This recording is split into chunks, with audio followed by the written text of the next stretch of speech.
informal but formal. They first will start with the national anthem, and they know everybody has throat here.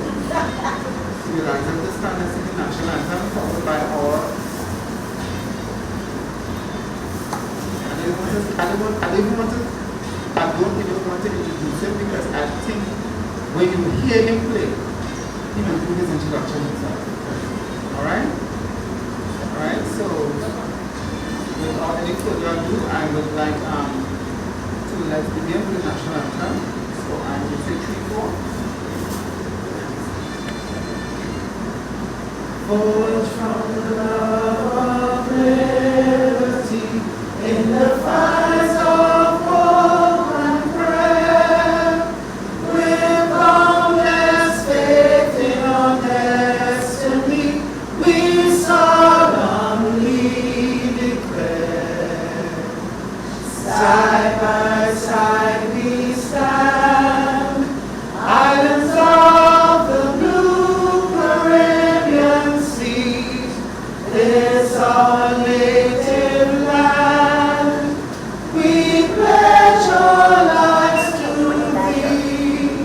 Hear every creed and race, find an equal place, and may God bless our nation. Hear every creed and race, find an equal place, and may God bless our nation. So we are going to move the invocation a little bit down, but it will still come on the program. So we'll have to be seated as we bring on our drummer to do the first part of the vibration before we bring on our first speaker this evening. So put your hands together and come this drummer. Better known as LAX International. I got from over many years as two little dances by myself. I hope you all enjoy the performance that I have. I have plenty, but I have shorted. Voila.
first speaker this evening.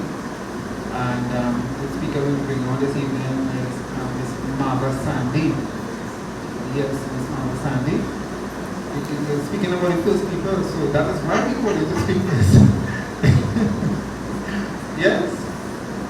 So put your hands together, please welcome Marva Sandy and speaking on Americans.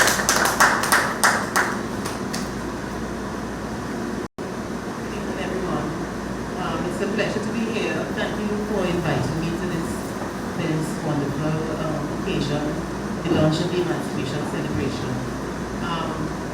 My name is Mama Sandy. Sandy is an American name, but I'm American by both my parents, my mother and my father. My father was from the Ransom clan and my mother was from the Elliott clan. The Ransoms is one of the largest of the families of the Americans.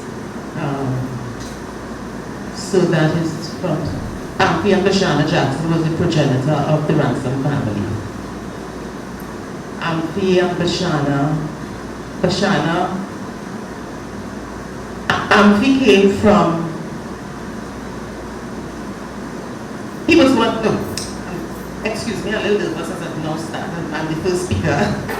So, the Americans were soldiers who came. They landed here in 1812. They fought for their freedom with the British against the Americans. So Amphi was one of those soldiers who came. He got married to Bashana. And it is said that Bashana was a lady with long, straight hair. So most likely she was one of the first people he met here. So, because when the soldiers came, in companies and before the war, the first people were here and they assisted them. So the Spanish were here for a long time, they not just landed.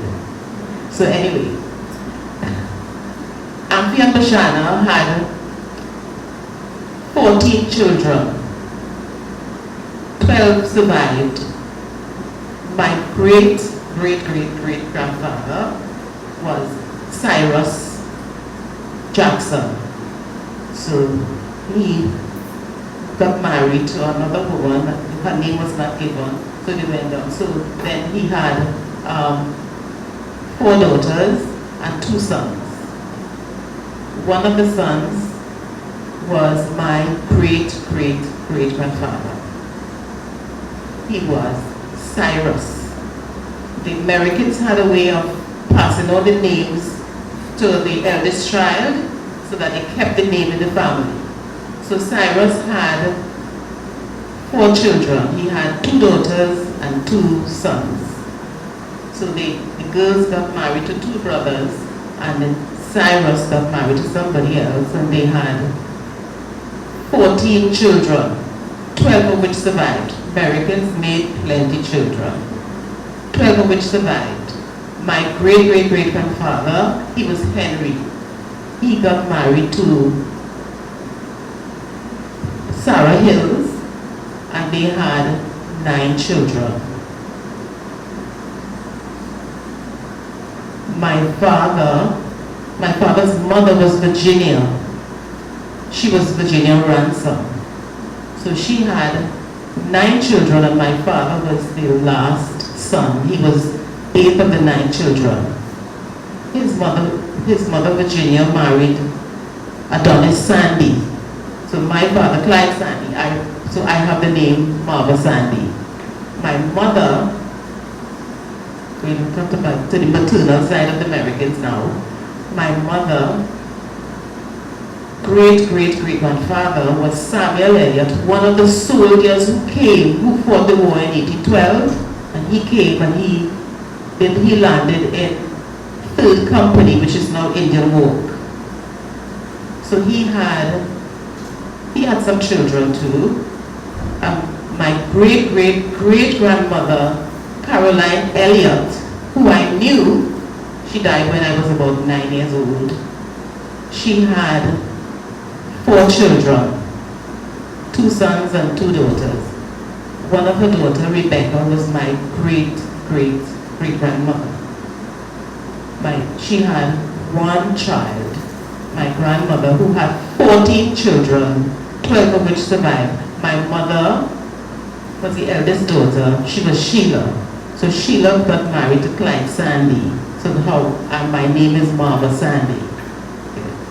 So the Americans so that's my genealogy, bit of it. So the Americans were soldiers who fought in the war of 1812. They fought for their freedom with the British against the Americans. The British lost the war. So the soldiers were traitors to the Americans, so the Americans didn't want them. And the British didn't want them either, but they had to keep the promise of giving them their freedom.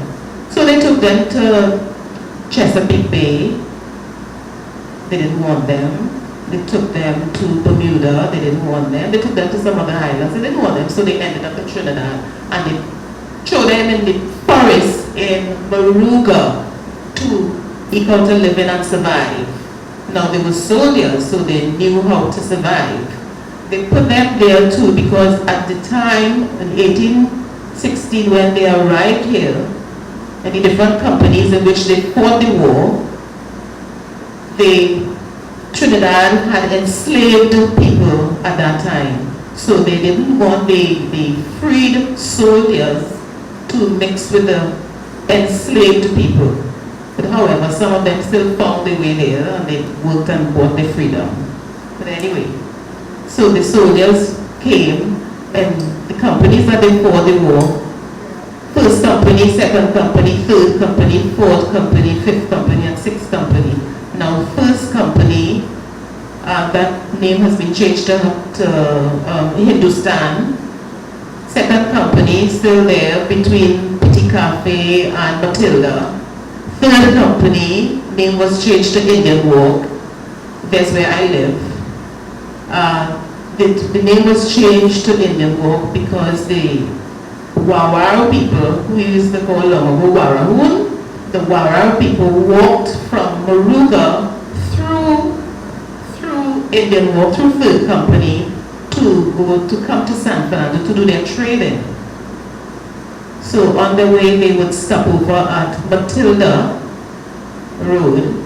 There was a lady there whose name was Matilda who took care of them and protected them from the robbers, and they would have them spend the night and then next day they go on their journey. So that's the story with Matilda. So so that is Third Company. Fourth Company is Hard Bargain.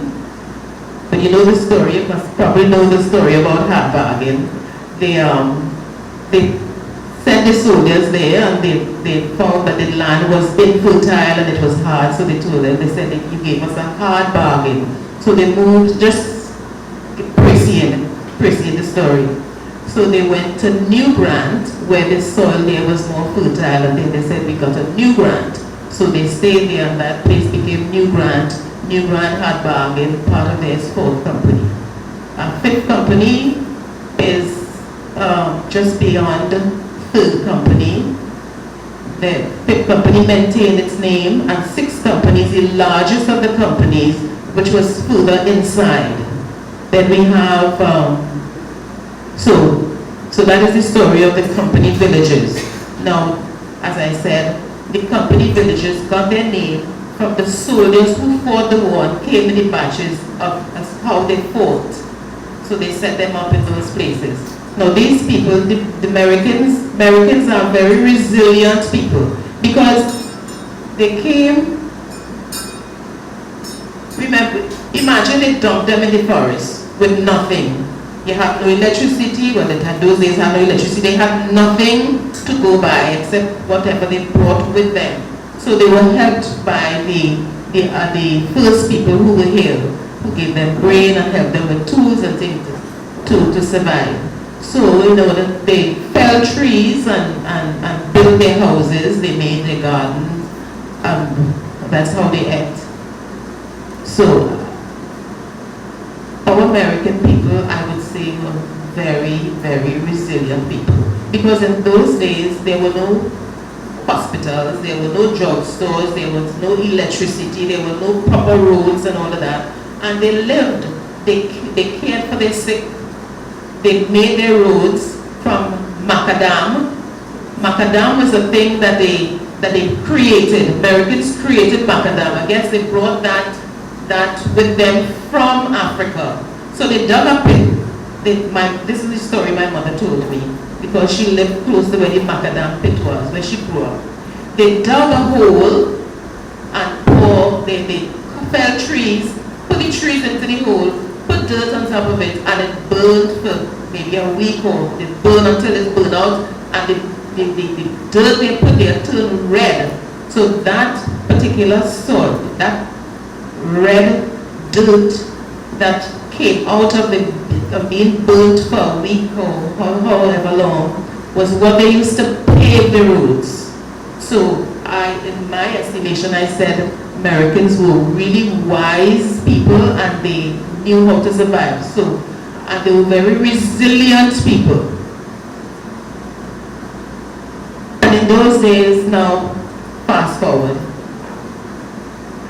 there were no hospitals, as I said, there were no nursing homes, there were no kindergartens, so they took care of the children, they took care of the sick, the ladies delivered babies. American had plenty children. Some families had 14 children, 12 children, 10 children. A lot of them had twins, and they all survived. So these people had to be really, really wise and brilliant people, in spite of the fact that they didn't have the education as we have today. So, and they took care of the children. They said it took a village to raise a child. Well, that is what they did. Everybody took care of everybody else's child, everybody else's children. And they had no fighting, they had no quarreling, they had nothing. They had their way of quelling whatever riot, whatever misunderstanding. Because the person who was in charge of the platoon, I would call it, who came, they were the chief, and then they sat with elders, and they had their village discussion, and they could quell whatever riot, whatever misunderstanding anybody had. Yeah? So there was no need for any police, there was no need for anything like that. They had their own way of governing themselves, and they did it very, very, very good. So, how long do I have again? Because I could talk forever about Americans.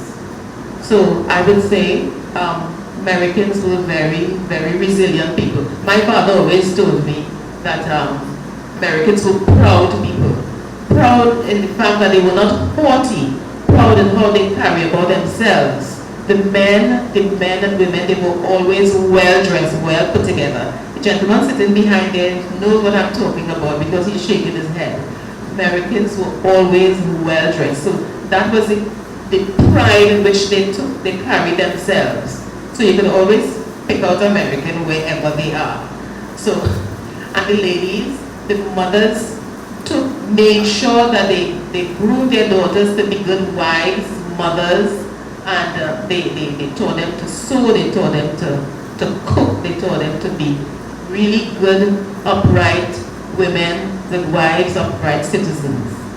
And Americans could really cook. Sweet hand. Yes, so they got, men used to leave wherever to come down, go to the company villages to get a wife. Although it was a difficult thing because they hardly allowed strangers to come in to take the women away from the men that they had there. Yeah? I think it still happens up to today to a certain extent. Yeah. So that is just my story of a synopsis of our Americans. I could stand here and talk all evening about Americans. And some of the things that I said this evening, my mother and my grandmother, my grandparents always told us about Americans. And then I lived there for a while. I left there when I was 9 years old, but my parents always took us back, so we never lost touch with our American family. Americans having a family and family gathering was very, very, very important to Americans. It still is. So we revel and we, you know, it's important to have that grounded with your family. So because it helps you to become a better person and to fit into society better than when when you have that family love and family understanding and togetherness. Yeah? Okay. I think I will end here. Yes. Yeah. Thank you. Some feedback that Mama Sandy would have brought in terms of the Americans and things like that. And we continue, we have a performance. So this thing it comes when she comes on. When the young people are making very big efforts to develop our culture, we must support them as every way we can. So we just work in some logistics to move the podium and bring it back because it's a dance and stuff. So I have to lay this in the right place. She don't come up and make sure it's in the right place. Make sure.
from the South.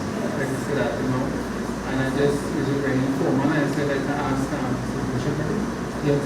So we're gonna, without any further ado, ask His Worship in Mayor to please come forward to bring greetings on behalf of the celebration, the South Emancipation celebrations.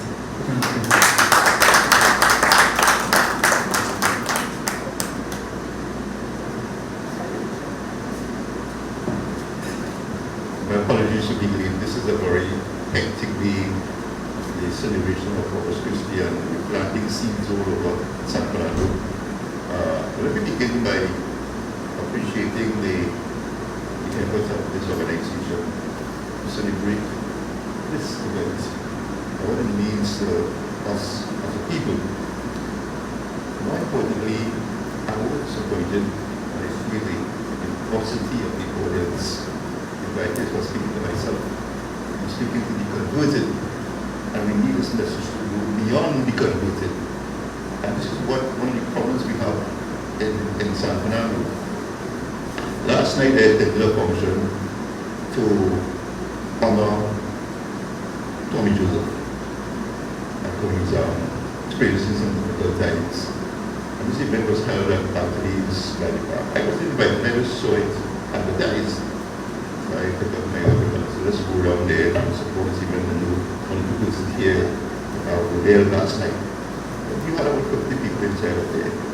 And it got to the point where they were saying, let us pass the hat for a contribution to somebody that has significant, meaningful contribution as a story Joseph. And that is beyond sad. It's extremely unfortunate. And these are the gaps that we have to close in terms of support and in terms of being there for each other. I had a good fortune to move upon the Spain to work as a 16-year-old many years ago. And there was a culture of waiting for me to work in Port Spain. I actually spent my adult life in Port Spain, working in Port Spain. But I always came back to San Fernando every evening. I'm coming down San Fernando, 9 o'clock at night, go back up 5 o'clock next morning. I said, come home because San Fernando is dear to me. Because of what happened, I couldn't live in Port Spain. But I'm very thankful for the opportunity to be in Port Spain because I got exposed to Pastor Johnson, Bishop Peter Minshew, and to interact with them and understand their way of thinking, right? That I can see in San Fernando. So there's a peculiar culture dichotomy between how Port Spain we see things as opposed to San Fernando.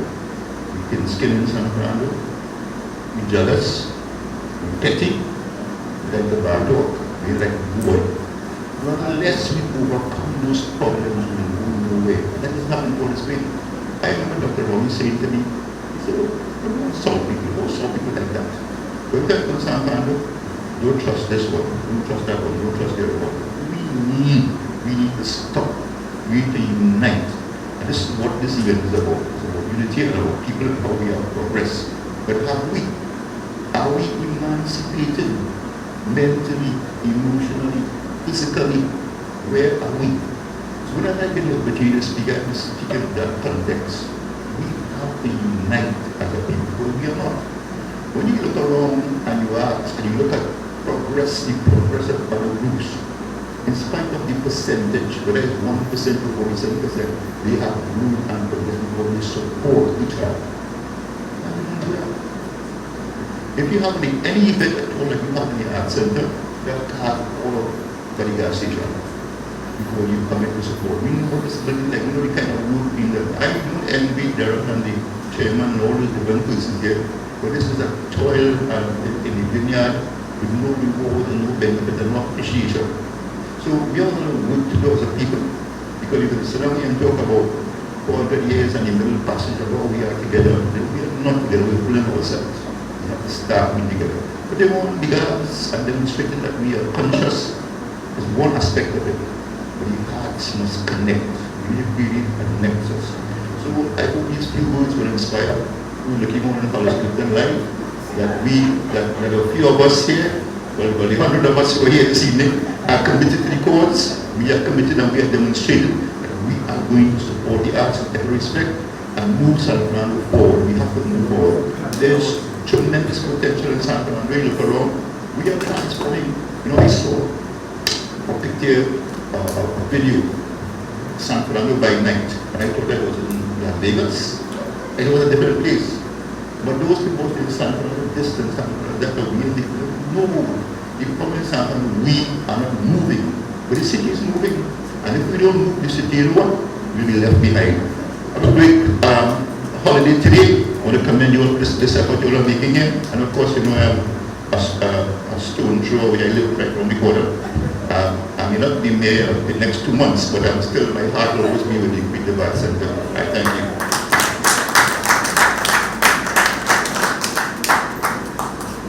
Thank you very much. From his worship the mayor of San Fernando, we'll keep seeing it until such time, in terms of that. And without further ado, I want to also acknowledge and bring forward the person who's in charge of the national body of the Emancipation Support Committee, Ms. Zakia, those who put their hands together because when we have the national body coming to South to bless his stars, coming right after his worship the mayor, we want to really give her a round of applause and a warm welcome to San Fernando. Yes? Good afternoon, everyone. Fellowship, Mr. Revelo. I want to also recognize the chairperson of the Greater Sentence of San Fernando. This is Margaret Barker, Martha, Sandy, and our mature. I'm so happy to learn about this competition today. And it is my pleasure to be at the Creative Arts Center San Fernando for the first time. I'm really happy. I know much about the center, particularly the Sandfest School Competition, which I always had a tremendous interest in because I really thought they brought together so much talent of our young people. You know, I thought that was a really amazing competition that schools all over Trinidad seem to be very anxious to participate in. So I hope it is continuing and that will continue to grow and build. Well, we, as Darren said, I'm the chairperson of the Emancipation Support Committee of Trinidad and Tobago. And even though the festival has always involved people from all over the country, because people know on Emancipation Day we send buses here, there, and everywhere to make sure that we all come together as one on Emancipation Day. People still always felt that there need to be some other aspect of the celebration here in San Fernando as we lead up to Emancipation. And as we ourselves were pondering what to do, I think last year we had planned what we called the Harambe in South right after Emancipation, but we didn't get the funding to do it. And we were trying to think, how can we do this? And then Darren came. We know Darren and I will not say Sandy, Darren Ants. I always call him Darren Sandy. So Darren has been working with us as a fashion designer and part of our fashion show every year. And so we were really pleased when he said, Zakia, come, let's partner and do something in San Fernando. Because it is all, when we are so far away, it is much easier to try to plan something if you have a partner within the community in which you want to have the event. So it was really great when Darren came to us with the idea, and of course as part of the foundation and the Creative Arts Center. And so this is our first year that we're doing this together, bringing a mini village and some of the activities that normally form part of the National Festival here in a San Fernando version of it. And we want you to bear patience with us. It is our first year and we are going to see how it unfolds, but we are planting a seed which we will continue to work with Darren or anyone else who wants to partner to continue to build a celebration in the South. Now we do think it is our firm belief that we should all be together on Emancipation Day. So we always still want to maintain that Emancipation Day is the day when we all come together. I would not like to see it grow into having several Emancipation Day celebrations all over. Maybe people can have celebrations, but that coming together as one people, I think is extremely important for our own psyche, for our own re-energizing of ourselves. And those of you who have participated in the Emancipation Day campaign, you know what that experience is like, and you know what it does to each and every one of us, both from a spiritual point of view, from an emotional point of view. You know, Your Worship, I understand and appreciate your concerns about the levels of emancipation of our minds and spirits, and how we may not always harmonize with each other in the way that we would expect. But you know, I always say that we need to have more patience with ourselves. Some people say no, it's really no, we really need to get it together. But I always reflect on the fact that we were enslaved for 400 to 500 years. That is generations after generations after generations. There are those among our ancestors who knew nothing about being African, who only understood themselves to be slaves in a strange place. That's what they knew. That was their reality. And unless you had a Kunta Kinte in the group, or someone who was willing to stand up and fight, and you always had them. You always had the warriors. But if we look back in history, the majority of people accept the reality because all they want to do is to survive. All they want to do is to live. So a mother will even put back her son who is a warrior and say, no boy, why are you going and do that? Just let's be normal now so we can live. Because to some people, living was more important than being free, unfortunately. Because that is how the basic human persons reacts to living, they want to live. So, but you will always have those who will come out. But no, this is not our reality, we have to change this, and they are willing to sacrifice their lives. They are willing to die for that cause. So, when we check, we have only been free for 185 years, which is less than half of the time that we were enslaved. And therefore, the Kunta Kintes, the warriors and the descendants, those are the ones that you would see, as our worship says, they're the ones that we will be speaking to most of the time, because those are the ones that have the consciousness, those are the ones that continue the battle in their own different ways.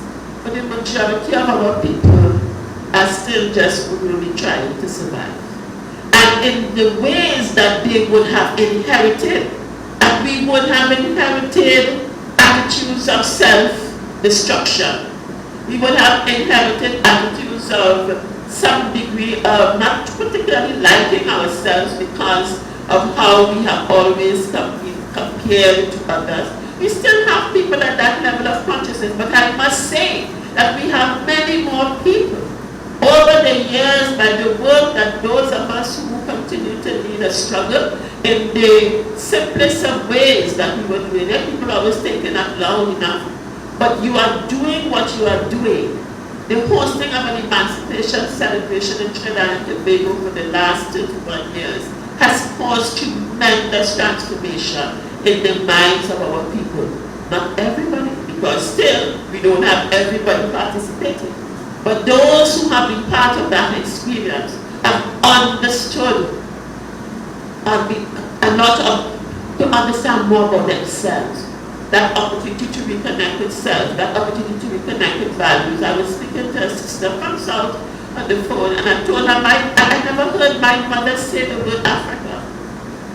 My mother was not of that generation. My mother was just trying to survive and making sure her children live. She didn't care anything about no Africa. In her mind, it didn't matter.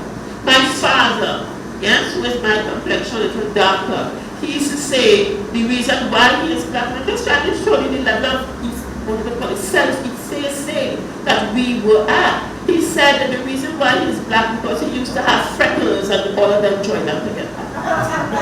Now it sounds funny, and because as children you would laugh, but when you get older, you realize how self-effacing that is. You know? I have never heard my father use the word Africa. So you must be saying, what happened to me? Well, they must be, I don't know. But the point is that deep inside my own self, the Black Power movement had a tremendous impact on me, and me reflecting on self and trying to understand who I am, where I originally came from, what is my purpose on this earth, you know, and then of course, you know, you go to read and you get to understand your history. But what I'm saying is, we are not all in the same space, and we have to help each other along. We have to use each moment, all of those moments of disconnecting and not liking each other, we have to use them as teaching moments. How do we teach our brothers and sisters to move from one stage of their consciousness to another? How do we use each of them instead of, you know, we tend to get upset and angry with our people. But if we keep remembering, and some of us say, why do we have to remember? You must remember, because this has been our reality. You cannot just efface it or erase it and pretend it did not happen to us. Oh, that happened a long time ago. Oh yes, but the reality of it is still, and we have learned that trauma can pass from generation to generation. We have seen that in our own lives and families, in our communities. And unless somebody break that chain, you know, you find a particular family or a particular group tend to follow the same pathway of life from generation onto generation. So we have to understand ourselves, understand where we are, and use these opportunities of having our festival, exposing our people to who they are, letting them come and enjoy and feel the pulsations of the drums, and they can feel themselves, they can reconnect themselves, hear the beauty of their own music, see themselves, and people say, see themselves in their clothes. I mean, I pointed to that when, you know, days of enjambment. So when you started to wear, you know, your little dashiki and wrap skirt and so on, you know, people would say, you're going, no, why are you dressing like that? I lived through that. I'm a student of St. Joseph's Convent in Port of Spain. And my mind, when I started to grow locks, and you know, people in my community, that's what I was going on. Because it's not what you expect. No, I'm just understand.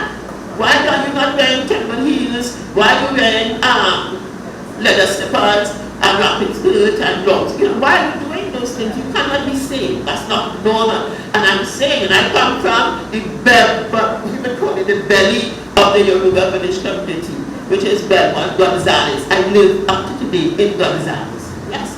Most people when they hear Gonzales, oh, that's fun. It has been hot.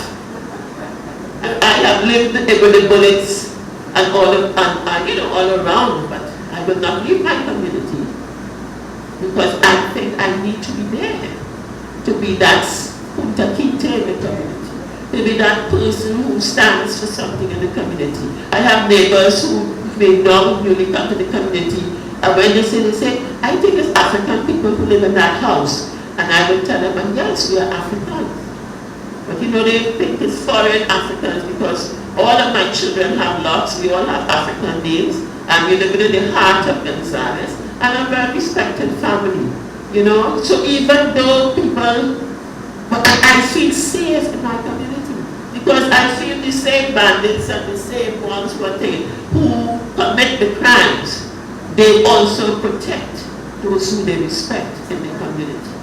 So it's a strange phenomenon that we are experiencing with our young people, and we have to watch this, what we are showing them, what we are making them believe has value.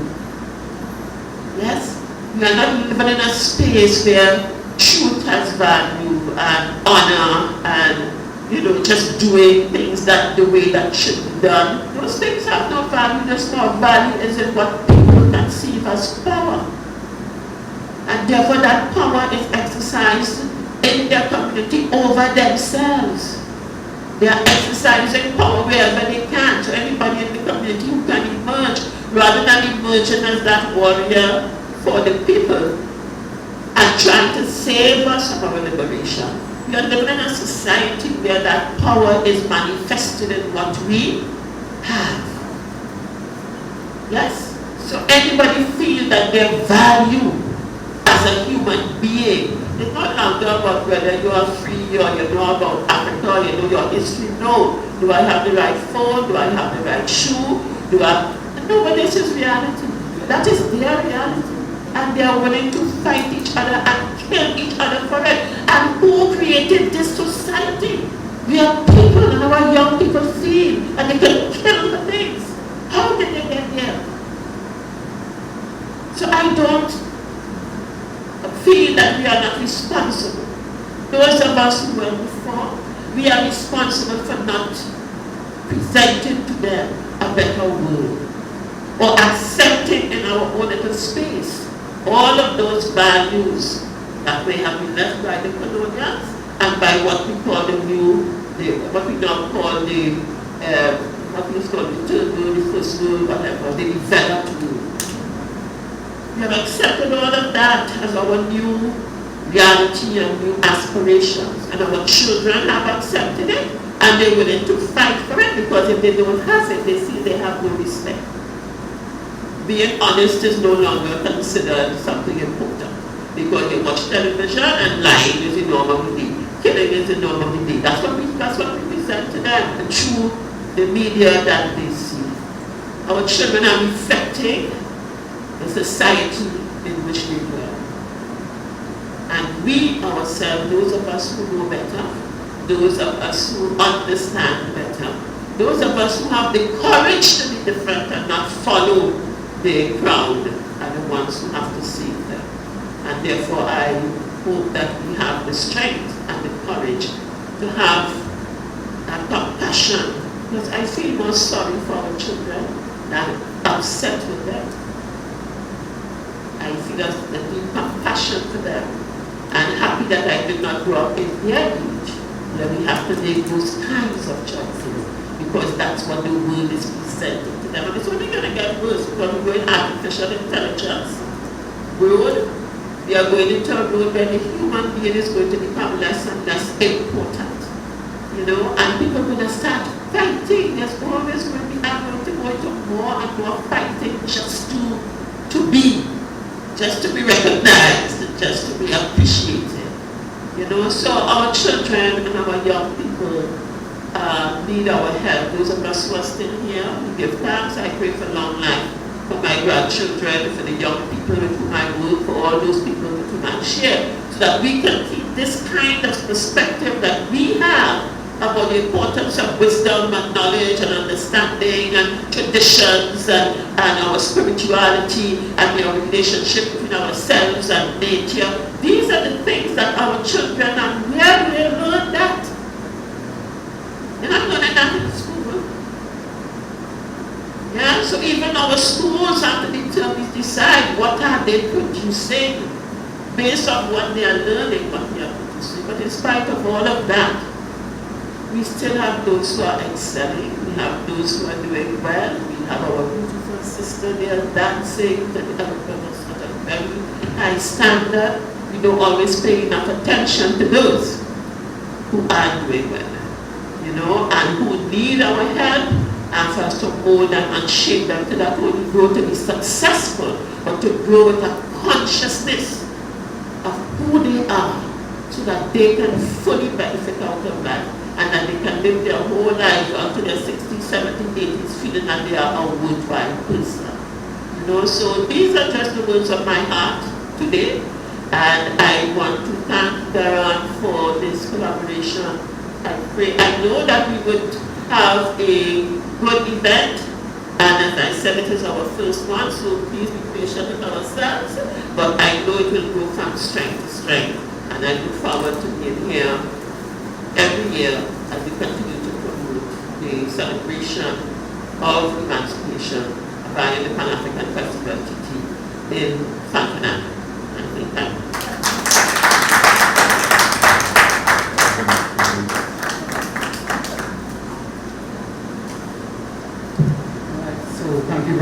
Minister from the national body, Representative Chairperson, Dada, who has sent those powerful and very important words. As we continue with the activities, we ask, we have another drum procession who will be coming up to do the performance here now. So as we're moving swiftly along to make sure everybody get the full component of what the experience is going to be on the 16th, 17th, 18th and 19th and the Palm and San Fernando. So yeah, so just give us a little so we can just set it up.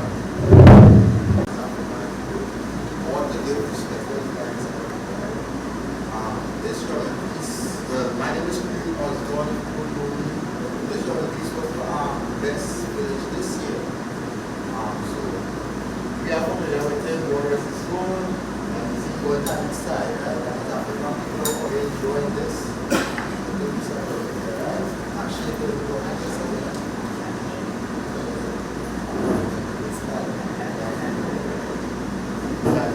We're going to use some of them with it, right? As you can see, this is manifestation of the national.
Warming up the place.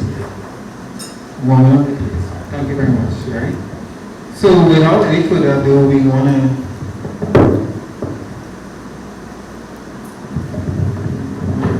the aspect of the migration ceremony aspect of the event, and then we'll talk about in terms of what is going to unfold for the itinerary coming down for the celebrations in San Fernando, and I will speak a bit about that. So without any further ado, we want to bring on Brother Angela, who will take precedence. Can't really a priest name, so I'm taking the safest way out. Taking the safest way out. Alright, everybody good so far? Yes. Alright? Good, wonderful. Kurole to all the elders in the midst. And Kurole is Yoruba for good evening. And so it's very important to know our language, which was actually beaten from us. There's so many things that cause us to be very emotional. I'm also a descendant of the Americans, so I know families in the midst. The McLeods are my family as well, from Moruga, where I born and grew. So I want to give thanks to Brother Darren for this opportunity, whereby I can be able to pour libation to our ancestors. Most importantly, we must continue to remember them, for they are the shoulders that we continue to stand. And so it's very vital of importance for us, because we are a manifestation of our ancestors. We are our ancestors. However you feel comfortable in praying at this time, you can. You feel to bow your head, you feel to stand, you feel to, open your eyes, you feel to, however you feel comfortable in worshiping the God and the Goddess within you. It is very important for you to have reverence. That's what counts. At this time, I'm going to chant a verse from the sacred Udu Ifa from the Yoruba tradition. For those who don't know who I am His Spiritual Majesty. I hold a title of the Yoruba tradition as HSM Oba Baba Aurela Fakayode, the head priest and founder of the Ojubo Orisha Omalu and the Obaloyo Worshippers Council of Trinidad and Tobago. The title is Oba Asha Obatala of Trinidad and Tobago and Oba Aji of Trinidad and Tobago, and the president of the Yoruba Peace Initiative for Trinidad and Tobago. The verse of Ifa from Ethiopia. Ela Geche Geche. Adifa fu omi tutu. Tony to wa wa ye kila ba omi tutu show ni she. Ela Geche Geche. Aba omi tutu to no aye she. Ela Geche Geche. What do we see cool water doing? We see cool water come from the spiritual world to the material world to redeem the earth, to replenish the earth.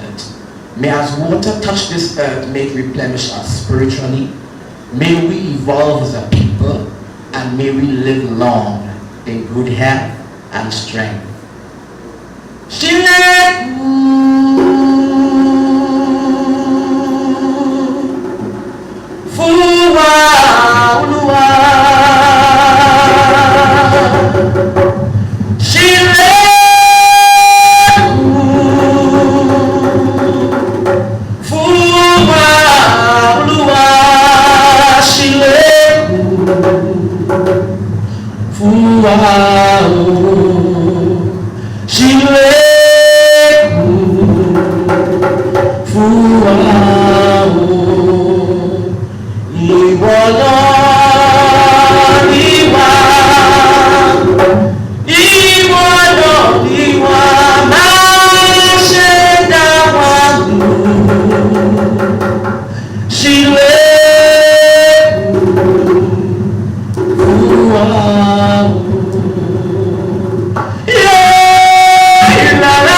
Omi tutu, ọ̀nà tutu ilé tutu ọ̀nà tó ní mojúbá ìbá ṣe. Ogun àwọn mojúbá ìbá ṣe. Iṣu àwọn mojúbá ìbá ṣe. Ọbàtálá àwọn mojúbá ìbá ṣe. Ogun àwọn mojúbá ìbá ṣe. Ọbalúwa yóò mojúbá ìbá ṣe. Òrùnmọ́lá àwọn mojúbá ìbá ṣe. Òdúdúwà àwọn mojúbá ìbá ṣe. Ọ̀sáyìn àwọn mojúbá ìbá ṣe. Ìbéjì àwọn mojúbá ìbá ṣe. Yemọ̀já àwọn mojúbá ìbá ṣe. Ọ̀ṣun àwọn mojúbá ìbá ṣe. Ooo ṣàwòkọ́ àwọn mojúbá ìbá ṣe. Ṣàngó àwọn mojúbá ìbá ṣe. Ọ̀yáwó àwọn mojúbá ìbá ṣe. Òkú àwọn olùmọ̀kí aláṣẹ àjọba ogun ní ìtúndí mákúndé kàmúndà gbọ́ òjẹ́ ẹ̀rọ ẹgbẹ́ ilé ìpòsùn ojú lọ gbà ṣe. Bàbá òun, we pray that you continue to open the paths and the roads for us. Clear every obstacles. Remove every stumbling blocks from our path. As this emancipation ceremony is about to evolve, we pray that you continue to bless those that are participating and those that have the courage to come forward and ensure that our children are well learned about our traditions. I give thanks for all the elders that are in our midst. I give thanks for all the children in our midst. All those that have made valuable contribution towards the holistic development of African sacred science within this Republic, Trinidad and Tobago. I ask that you continue to guide, that you continue to protect, and you continue to show us the way of our ancestors. May Shango continue to fight for us. Grant unto us our petition in the speed of the lightning. Protect us against the evildoers and those perpetrators that are causing harm each and every day, that are bringing forward negative in the villages, in our communities, towards our children. We pray that they be alleviated. We pray issue that we continue to help us to make the right decisions. We pray our ancestors will continue to support us. We pray that our ancestors will continue to support us.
As we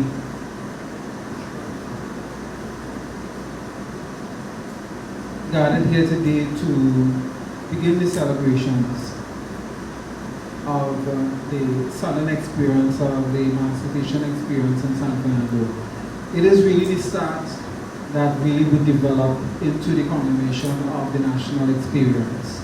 And I think that is so important. We hold a very important position because we start the conversation, we start to ignite the communities to understand the importance of this celebration and how we must turn up, and represent, regardless of wherever we are in Trinidad and Tobago. But we must have that level of representation. I think we are losing it. I don't want to be too repetitive in terms of the other speakers. They made their point and they were very clear on the point. But we are really losing it. and we sometimes have the biggest fight is with ourselves. Deconstructing to reconstruct. And I think that's where the reason, the solution is in terms of that.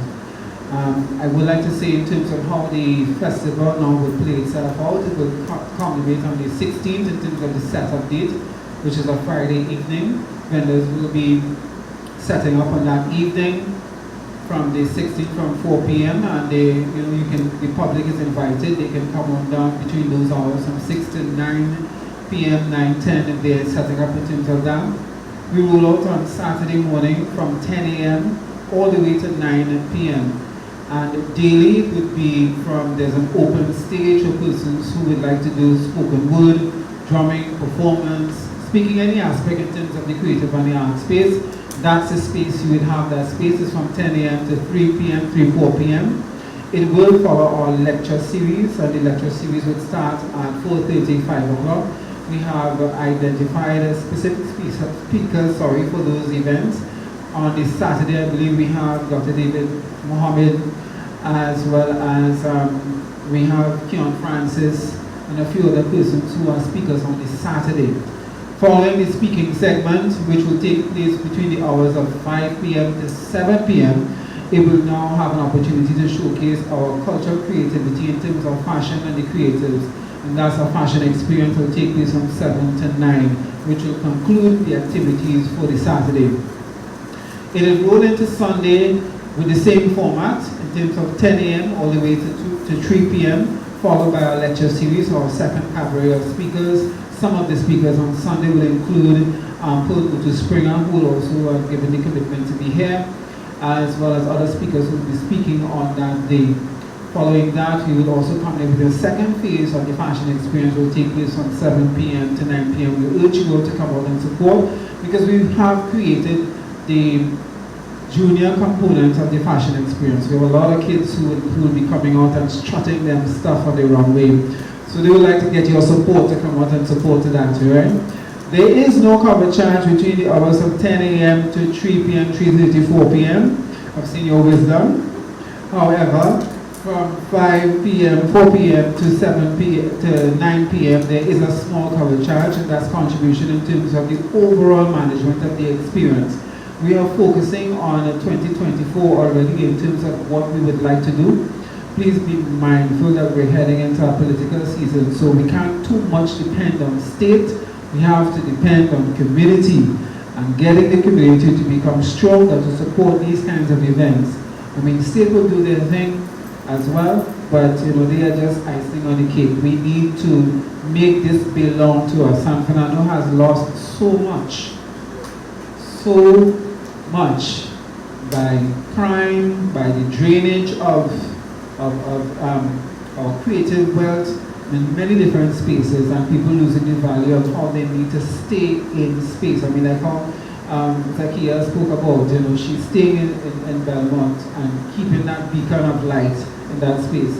We are not recognizing the importance of that. We germinate the raw talent in San Fernando, and it's holding up a lot of stuff in other places while San Fernando is falling.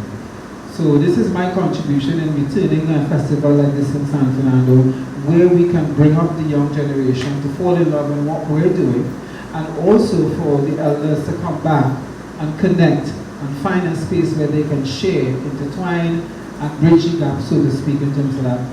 On the Monday, which will be the culmination of the event, we do have Wasafole, and they would be in San Fernando too, I am sure, to put down a performance like none other. So I do urge you all to come out and support the festival over the period of days and its celebrations in terms of that, and let's really see that crowd. Put it on your calendars. Make sure we stick to the long weekend. It's a holiday on the Monday, it's Father's Day on the Sunday, so bring him out. You can find, not the boxes and briefs, but you can find other things in the market you can give to him. There's spaces where you can actually sit and have eatery and different types of culinary from our African and cultural background in terms of that, interacting with the people, building that harmony and that community vibe, so to speak, but we're so much sorely lacking. So this information would be transcended through the media, through Hollis Clifton and his visual media, as well as our social media, as well as our print media. And we will be disseminating that. And also I want to say special thank you to the national body, especially I had administrative support of the national body, Khadijah. Khadijah has been outstanding in terms of the support and helping us in terms of making sure that this rolls out the way we needed to roll out for the benefit of all. So I want to please give her a round of applause, please, and to give her a round of applause. Because I think she's like one, you know, but she stands like 10,000, so to speak, you know. And yeah, I just want to say I'm very happy to see what has evolved in this experience. Thank you so very much, Marva Sandy, for coming out. You know, thank you so very much to the chairman for taking time to come out this evening. And I want to say, first to say a very happy birthday to the chairman. She's only 36 today. only 36 today. I am still on the board, so I have no choice to say that.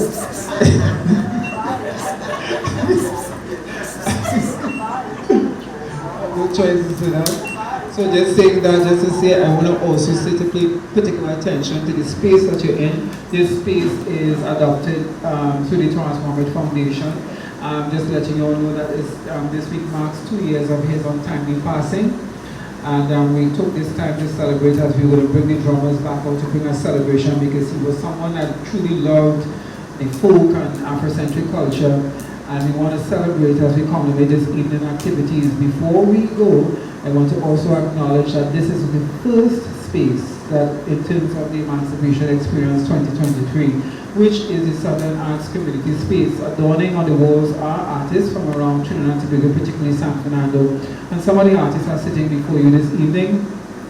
And I want to give them a round of applause for their creative work.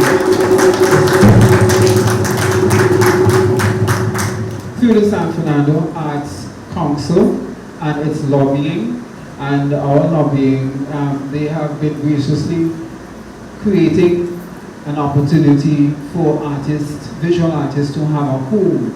And I think that is commendable in terms of, through the chairman, in terms of our vision of a doctor space. We've been able to take that initiative and develop it in what you see today. So I think I want to also give an extra round of applause to that initiative. In terms of doing that. And we the artists and the creative, intend to create space and make our space our home, because I believe that's what this organization and building was created for. So I think we want you all to make sure that share the words, come out, look at the artwork, visit some of the artists, get to know their background in terms of the storytelling, from the horticulturist artists, the visual artists, theater artists, all of that aspect this building is able to provide. It created so much people that came through these doors from Sandfest to become successful stars across the world. Across the world, I don't want to call name, from all across the world. And we must continue to jubilate this ground. This ground, the future is going to come from this ground. So without any further ado, I want to move off, and I want to give this space to all the drummers, so to give our wonderful drumology send-off, or the beginning of a celebration of the South Trinidad Emancipation Celebration 2023. In terms of, please remember the theme for 2023, and we read up on it, understanding the importance of it, Dami Singer, and understand the importance of why we have to keep relevant and keep these things relevant in our space. Thank you very much, and please stay and enjoy the drumming.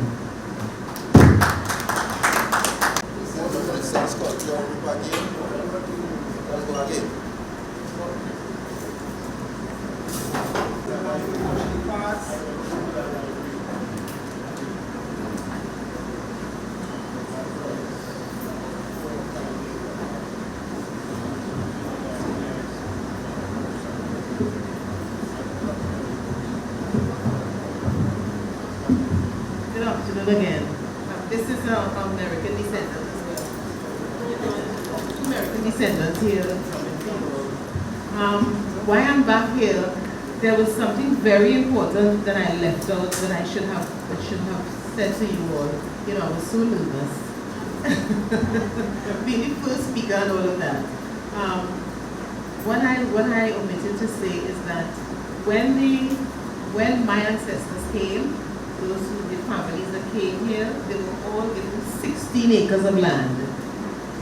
Americans were the first black landowners, and we came here as free people. Like when I was going to school and they're talking about they were slaves and things, I used to tell them, particularly my ancestors came here as free people. We were enslaved elsewhere, but we were free people. In addition to that, the Americans brought the Baptist religion here in Trinidad, and they fought hard to be recognized. You know, they had to hide in the bush to beat the drums, and so and the first primary school, the first Baptist primary school, is the 5th Company Baptist School on Maruga Road. Also, there is the secondary school, the high school, Cohen Hamilton School, was the first Baptist secondary school. So Americans have done a lot, and we have Americans all over the world. You could go to Paris, you could go to London, and you will see art done by Americans. So we have Americans in every strata of society and everywhere, all parts of the world. So I omitted to say that. So thank you for your time and have a wonderful day.